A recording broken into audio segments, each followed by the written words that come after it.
দেখুন, এটা সম্পূর্ণ আজ দিল্লিতে যে সার্কাসটা দেখা গেছে, এই সার্কাসটা হচ্ছে তৃণমূল কংগ্রেসের সম্পর্কে বিভ্রান্তি তৈরির জন্য আমাদের প্রতিপক্ষ কেন্দ্রীয় শাসক দলের স্পন্সর্ড একটা নাটক। তার কুশীলবরাও সমস্ত তাদের দ্বারা নিয়ন্ত্রিত, অর্থাৎ ইলেকশন কমিশন, জ্ঞানেশ কুমার, যিনি বাংলা এবং তৃণমূল কংগ্রেসকে টার্গেট করে গোটা নির্বাচনী প্রসেসটা চালিয়েছেন।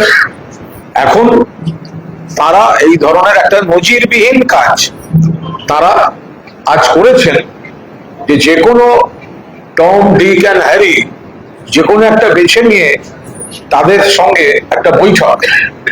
আমরা খুব স্পষ্টভাবে বলি যে এই যে নির্বাচন কমিশন, তারা কিন্তু তাদের রুলটা সব পার্টিকে জানিয়ে দিয়েছিল। কি রুল? রুল হচ্ছে অথরাইজড রিপ্রেজেন্টেটিভ ছাড়া যারা অনুমোদিত প্রতিনিধি হবেন কোন দলের, তাদের সঙ্গে ইসিআই কমিউনিকেট করবেন, মিটিং ডাকবেন ইত্যাদি। ECI had informed all parties about their rule where only authorized representatives of political parties can request a meeting with full bench of PCI. অর্থাৎ নির্বাচন কমিশন খুব স্পষ্টভাবে সব রাজনৈতিক দলগুলিকে জানিয়ে দিয়েছিলেন যে তাদের অনুমোদিত প্রতিনিধিরাই এই ধরনের মিটিং এর জন্য আবেদন করতে পারে। AITC has not asked for any meeting. On what grounds is the ECI meeting with some MLAs? তো যেখানে পরিষ্কার বলা আছে, ইসিআই এর রুলেই বলা আছে যে কোন রাজনৈতিক দলের অনুমোদিত প্রতিনিধি ছাড়া মিটিং করতে পারবে না, এবং অল ইন্ডিয়া তৃণমূল কংগ্রেস যেখানে কোনো মিটিং সিক করেনি, অ্যাপয়েন্টমেন্ট সিক করেনি, তাহলে কি করে তাদের ফুল বেঞ্চ সেখানে বসতে পারে? আমাদের দলের, তৃণমূল কংগ্রেসের বা যে কোনো রাজনৈতিক দলের কারা অনুমোদিত প্রতিনিধি হবেন, সঙ্গে ফর্ম এ এবং ফর্ম বি দেওয়া হয়েছে। এ আর ফর্ম বি না থাকলে তো আপনি তৃণমূল কংগ্রেসের বিধায়কই হতেন না মশাই। তাহলে যারা ফর্ম এ ফর্ম বি সই করলো, তারাই তো তৃণমূল কংগ্রেসের অথরিটি। বাড়িওয়ালার একটা নির্দিষ্ট অধিকার আছে, তিনি অথরিটি, আবার ভাড়াটেরও একটা অথরিটি আছে। কিন্তু ভাড়াটে তো কখনো আমি আসল বাড়িওয়ালা বলতে পারো না। তার কারণ ভাড়াটিয়া যে ভাড়াটিয়া, তার যে বৈধ নথি, তাতে তো বাড়ির মালিকের অনুমতি থাকতে হবে। যে 10 জন গেছেন, বা যে 1 জন 2 জন 3 জন আমি জানি না, ধরা যাক 10 জন, যেটা আমি দেখছি, এই 10 জন যে তৃণমূলের হয়ে বলতে গেছেন, এই বলার অধিকারটা তো দিয়েছে মমতা বন্দ্যোপাধ্যায়, অভিষেক বন্দ্যোপাধ্যায়ের সই। আমি যদি বলি আমি আসল তৃণমূল, তাহলে ফর্ম এ আর ফর্ম বিটার কি দরকার ছিল মশাই? তাহলে ফর্ম এ আর ফর্ম বিটার কি দরকার ছিল? এটা একটা সময় কেউ এসে বললো আমার থাকার জায়গা নেই, আপনার বাড়িটা ভাড়া নিতে চাই। বাড়িওয়ালা বলেন আচ্ছা থাকুন, আমার 294টা ঘর আছে, আপনি কয়েকটা জায়গায় থাকুন। এবার ভাড়াটিয়া হঠাৎ বলছেন আমি বাড়ির মালিক। তার কারণ ভাড়াটেদের পেছনে পাড়ার কোনো দাদা রয়েছে। ভাড়াটিয়া যারা সেইটা সার্টিফাই করেছেন মমতা ব্যানার্জি, এফিডেভিট দেখুন, appointments to any Tom, Dick and Harry. কি করে দিতে পারে? একটা দল থেকে যাকে বহিষ্কার করা হয়েছে তাকে কি করে ইলেকশন কমিশন অ্যাপয়েন্টমেন্ট দিতে পারে? একটা দল তার অনুমোদিত রিপ্রেজেন্টেটিভ নয় করছে। ভোটে তো নানা কারচুপি, ভোট লুটে তো নানা কারচুপি হয়েছে, ভোটার লিস্টে তো কারচুপি হয়েছে। তারপরেও কেন? কারণ জানে যে মমতা বন্দ্যোপাধ্যায় আবার শক্তিশালী এবং মমতা বন্দ্যোপাধ্যায়ের সঙ্গে জনসমর্থন আছে। ফলে যারা আজ দেখা করেছেন অধিকার বহির্ভূত, ভিত্তিহীন, বিজেপি স্পন্সর্ড, অনৈতিকভাবে ইসিআই যাদেরকে সাপোর্ট করেছে, অনৈতিকভাবে ইসিআই যাদের অ্যাপয়েন্টমেন্ট দিয়েছে, যারা তৃণমূল হিসেবে গণ্য হচ্ছে, ফর্ম এ এবং ফর্ম বি পূরণ করে মমতা বন্দ্যোপাধ্যায় এবং অভিষেক বন্দ্যোপাধ্যায়ের সই ব্যবহার করে তারা নিজেরা আগে তৃণমূল হয়েছে, এবার বলছে আমরা আসল তৃণমূল। সেই জায়গায় দাঁড়িয়ে এটা গণতন্ত্রের পক্ষে অত্যন্ত আপত্তিকর। কিছু বেঈমান, কিছু গদ্দার, যারা 2 মাস হয়নি ভোটে জিতেছে, তৃণমূলের প্রতীকে মমতা বন্দ্যোপাধ্যায়ের দলের হয়ে জিতেছে, জিতে এখন তারা বিজেপির হাত শক্ত করতে তারা এই কাজ করছে। ভেবে দেখুন তো, এটা তো আইন বা টেকনিক্যাল কথা বললাম, একটু বিবেকের কাছে আসুন তো। যে মমতা বন্দ্যোপাধ্যায় এতদিনের স্ট্রাগল তৃণমূল কংগ্রেস, যে মমতা বন্দ্যোপাধ্যায় তৃণমূল কংগ্রেসের ডাকে এত কোটি কোটি মানুষ সাড়া দিয়েছেন, এত শহীদ, এত কর্মী, এত আক্রান্ত, এত তাদের আবেগ, তাদের উপর ভর করে জিতে যে বেঈমান, যে গদ্দাররা ভোটের পর এলাকায় যাচ্ছে না, আক্রান্ত কর্মীদের পাশে দাঁড়াচ্ছে না, থানায় যাচ্ছে না, শুধুমাত্র বিজেপির হাতে তামাক খেয়ে ইলেকশন কমিশনের অপব্যবহার করা হচ্ছে যেখানে, তাতে তারা মমতা বন্দ্যোপাধ্যায়ের পিঠে ছুরি মারতে নেমেছে। ফলে এদের এই অনধিকার কাজ মানুষ বিচার করছেন। বিজেপি এবং ইলেকশন কমিশনের সৌজন্যে, দাক্ষিণ্যে, দয়ায়, চক্রান্তে তারা যাই করছে, তৃণমূল কংগ্রেসের প্রকৃত কর্মীরা এবং বাংলার মানুষ তারা মমতা বন্দ্যোপাধ্যায়ের সঙ্গে ছিলেন, আছেন, থাকবেন। সর্বভারতীয় তৃণমূল কংগ্রেস এবং মমতা বন্দ্যোপাধ্যায়ের সমর্থক। তৃণমূল মানে মমতা বন্দ্যোপাধ্যায়, মমতা বন্দ্যোপাধ্যায় মানে তৃণমূল। 4 দিন আগে সিপিএম করা মাল লাত খেয়ে তারপরে তৃণমূলের পায়ে ধরে এখানে এসে জায়গা দেয়া, তৃণমূলের হয়ে রাজ্যসভা, তৃণমূলের হয়ে বিধানসভা, তৃণমূলের হয়ে আইএনটিটিউসি সভাপতি, তৃণমূলের হয়ে কমিটির মেম্বার, আর আজকে আসল তৃণমূল মমতা বন্দ্যোপাধ্যায়ের এত বছরের লড়াই, এত বছরের স্ট্রাগল, তার উপর দাঁড়িয়ে আমরা এক একজন এমএলএ, এক একজন এমপি, এক একজন কাউন্সিলর, এক একজন পঞ্চায়েত, এক একজন কমিটি মেম্বার, এক একজন মন্ত্রী, এই সমস্ত হওয়ার পর, নিজেদের প্রতিষ্ঠা হওয়ার পর আজকে ওই মহিলার কাছ থেকে দল আর প্রতীক ছাড় ছিনিয়ে নেওয়ার খেলা। এরা তো নিজেদের মায়ের পিঠে ছুরি মারতে পারে যারা এই খেলা খেলে। যারা সবাই ওদিকে আছেন, আমি সকলকে দোষ দিচ্ছি না, কারণ পুলিশ প্রশাসনের অপব্যবহার করে এই বালিশ শিবিরের দিকে লোক ঠেলে দেওয়ার চেষ্টা হচ্ছে। যে আপনি যদি মমতাদির সঙ্গে থাকেন, পুলিশি ঝামেলা ফেস করতে হবে, আপনি যদি না থাকেন, ওদিকে যান, সেক্ষেত্রে আপনাকে পুলিশ 7 খুন মাফ করে দেবে। এই পলিটিক্সটা হচ্ছে। ফলে গোটাটাই designed by Delhi, patronized by BJP, misused by ECI. কয়েকটা গদ্দারকে কুনকি হাতির মতো ব্যবহার করছে। দেখুন না তাদের মধ্যে কয়েকজনের বিরুদ্ধে কি কি মামলা আছে। একজন তো খুনের মামলার আসামি, খুনের মামলার আসামি, খুনের মামলার আসামি। বাঁচতে চাই বিজেপি তাই। যিনি খুন হয়েছেন তার স্ত্রী মুখ্যমন্ত্রীর কাছে যাচ্ছেন বিচার চাইতে, আর যিনি খুনের মামলার আসামি তিনি পুলিশের হাত থেকে বাঁচতে বিজেপির ট্র্যাকে করে ওদিকে যাচ্ছেন। নাম বলছি না। মুখ্যমন্ত্রী বলেছেন 80টা 90টা বেআইনি কনস্ট্রাকশন, অ্যারেস্ট হওয়া উচিত, হচ্ছে না কেন? কারণ বাঁচতে চাই বিজেপি তাই। পাহাড় প্রমাণ অবৈধ সম্পত্তি, পুলিশ যাচ্ছে না, বাঁচতে চাই বিজেপি তাই। আবার অনেকে আছেন তারা কোনো দোষ করেননি, তাদের চাপ দেওয়া হচ্ছে, নিয়ে যাব, তুলে নিয়ে যাব,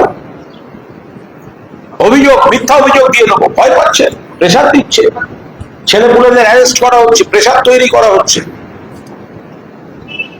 ফলে কিছু খবর আমরাও পাচ্ছি, এই আপত্তিকর ভাবে কয়েকটা বেঈমান কুনকি হাতিকে ব্যবহার করে বলছে আসল তৃণমূল। আপনি ভাবতে পারেন যে মালটা সিপিএম এ ছিল সে বলছে আমি 21শে জুলাই শহীদ দিবস পালন করব। এ কি পাগল? 21শে জুলাইয়ের 93 শহীদ দিবস, 14 জনকে খুন করেছিল, no I card no vote, Mamata Banerjee বলেছিলেন। 14 জন খুন, 13 জন আইডেন্টিফাইড, একজনকে আইডেন্টিফাই করা যায়। মমতা দিকে খুনের চেষ্টা, 100 জন জখম। অচৈতন্য মমতা দিকে পুলিশ গাড়িতে তুলে নিয়ে যাচ্ছিল, আমি কুণাল ঘোষ আমার গাড়িতে নিয়ে হসপিটালে ভর্তি করে বাড়ি ফিরেছি। সৌগত রায় ছিলেন, আরো দু একজন ছিলেন। সেই সময় বা তারপরে যারা সিপিএম করেছে, যারা দিল্লিতে মমতা বন্দ্যোপাধ্যায়কে, অমিত মিত্রকে লাঞ্ছিত করেছে, সে বলছে শহীদ দিবস পালন করব। আরে পাপের প্রায়শ্চিত্ত করতে তৃণমূলে এসেছিল, পায়ে ধরে এসেছিল, তারা বলছে আসল তৃণমূল।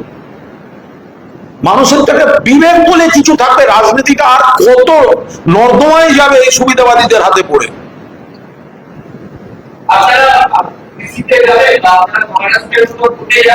দল নিশ্চিতভাবে দেখছে। দেখুন, বিধায়ক কোন দিকে কজন এটা তো নিয়ম নয়। আস্থা ভোটটা হয় এই বিধানসভায়, মুখ্যমন্ত্রীর জন্য আস্থা ভোট হয়, বিরোধী দলনেতার জন্য আস্থা ভোট হতে পারে না।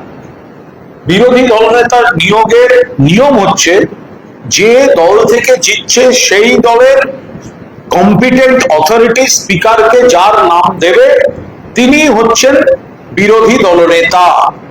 এটাই রীতি, এটাই নিয়ম। ফলে একবার একটা পদে অনৈতিকভাবে বসে সরকারের সঙ্গে হাত মিলিয়ে পুলিশকে অপব্যবহার করে অন্যদের ভয় দেখিয়ে নিজের সঙ্গে থেকে সংখ্যাগরিষ্ঠতা দেখানোর খেলা এখানে অপ্রাসঙ্গিক। ওদের সঙ্গে যাদের দেখা যাচ্ছে তাদের 95% বোম থেকে ওদের সঙ্গে নেই।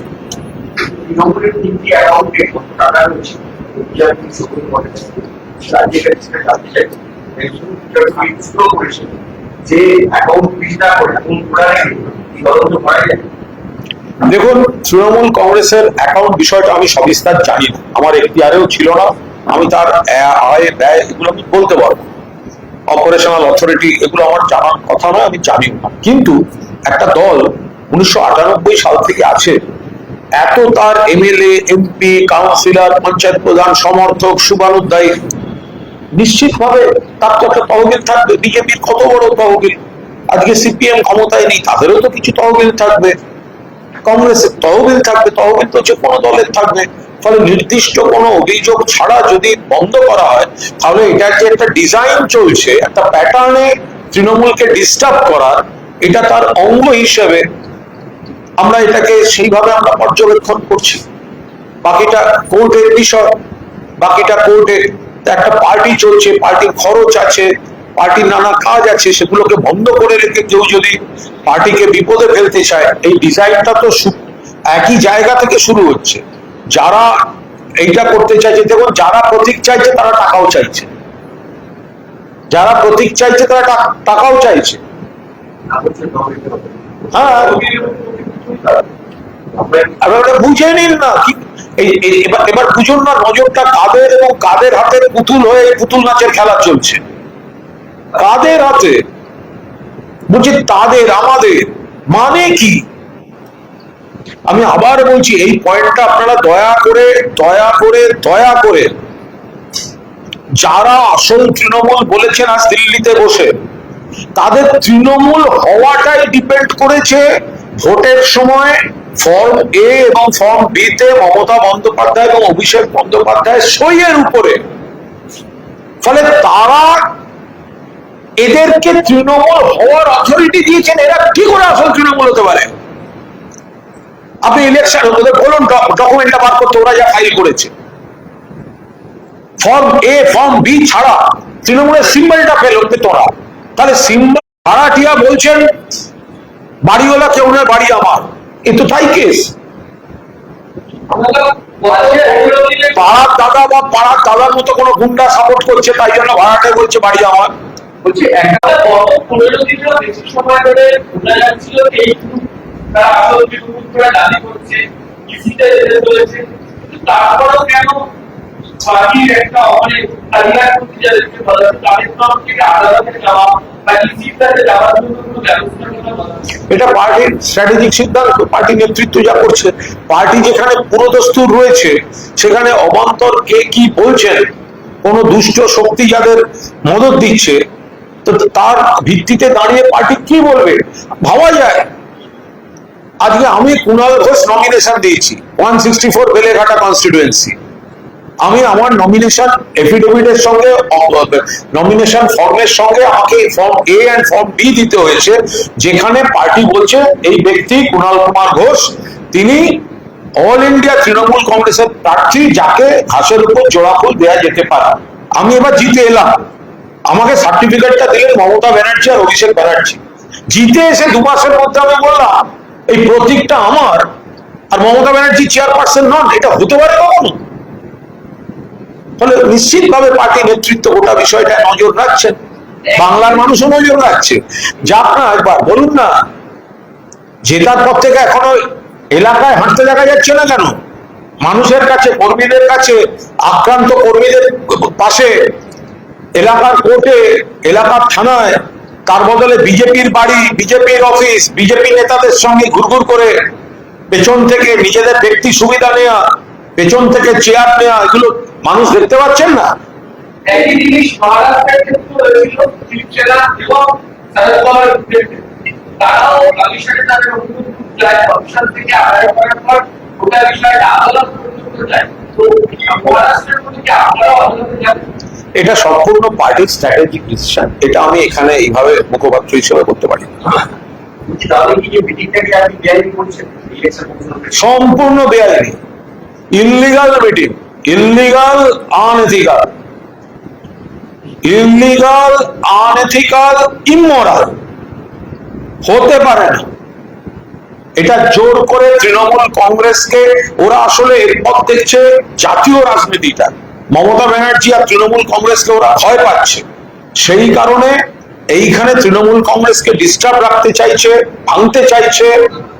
যাদের বিরুদ্ধে বিভিন্ন অভিযোগ আছে, যারা অনেক কিছু মানে মানে গ্রিডি, লোভী, তাদেরকে নিতে চাইছে। আবার অনেকে অনেক ভালো মানুষও আছেন, তাদেরকে সাইকোলজিক্যাল প্রেসার, অ্যাডমিনিস্ট্রেশন, পুলিশের প্রেসার দিয়ে তাদেরকে এ করা হচ্ছে।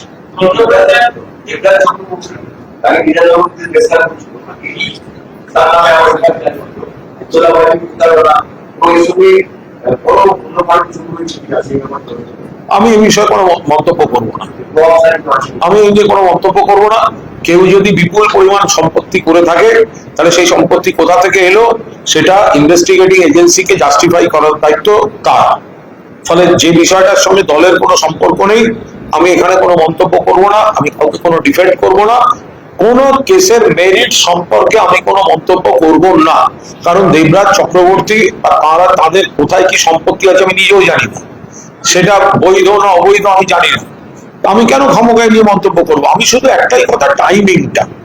এই যে রাজ্য জুড়ে তৃণমূলের নেতা কর্মী, জনপ্রতিনিধি, এক্স জনপ্রতিনিধি, তাদের উপর যে একসঙ্গে একটা চলছে, তাতে মনে হচ্ছে যে গোটা বিষয়টা একটা যেন মানে মূলত টার্গেটটা হচ্ছে তৃণমূল। আমি এইটুকু বলতে পারি তৃণমূলের মুখপাত্র হিসেবে।